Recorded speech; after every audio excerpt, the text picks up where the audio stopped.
मानदेश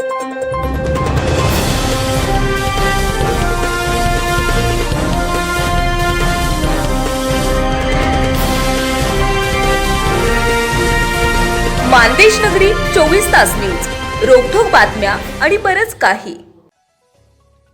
शिवसेना आमदार विजय शिवतारे यांनी शरद पवार आणि अजित पवारांवर टीका करताना आक्षेपार्ह भाषा वापरली आहे. हे नेते दळभद्री असून त्यांनी लोकांवर तर अन्याय केलाच, पण देवांवर देखील अन्याय केलाय अशी टीका त्यांनी केली आहे. यावेळी त्यांनी पातळी सोडून शिवी देखील घातली आहे. अरे 50 वर्षात काहीच केलं नाही असं विधान त्यांनी केलंय. पुरंदर तालुक्यातील वाल्हे येथील जाहीर सभेत ते बोलत होते. यानंतर रोहित पवारांनी त्यांना प्रत्युत्तर दिलं आहे. शिवसेना आमदार विजय शिवतारे यांनी पवारांवर जहरी टीका केली आहे. हे नेते दळभद्री यांनी लोकांवर तर अन्याय केलाच, पण देवांवर देखील अन्याय केला. शरद पवार 4 वेळा मुख्यमंत्री होते, तर 5 वेळा अजित पवार उपमुख्यमंत्री होते, परंतु यांना पुरंदरचा खंडोबा कधी दिसला नाही. यांनी लोकांवर तर अन्याय केलाच, पण देवावर देखील अन्याय केला अशी टीका त्यांनी केली आहे.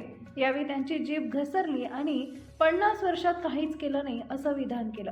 16 वर्ष अडकलेलं काम तुमच्या बापाच्या काळात काहीच झालं नाही असंही त्यांनी म्हटलंय. पुरंदर तालुक्यातील वाल्हे या ठिकाणी विजय शिवतारे यांची जाहीर सभा पार पडली. जिल्हा परिषदेच्या व पंचायत समितीच्या निवडणुकीच्या पार्श्वभूमीवर बोलताना त्यांनी हे विधान केलंय. पवारसाहेब आणि अजितदादा यांच्यावर टीका करण्याची आपली राजकीय पात्रता आहे का, असा सवाल रोहित पवारांनी विजय शिवतारे यांना विचारलाय.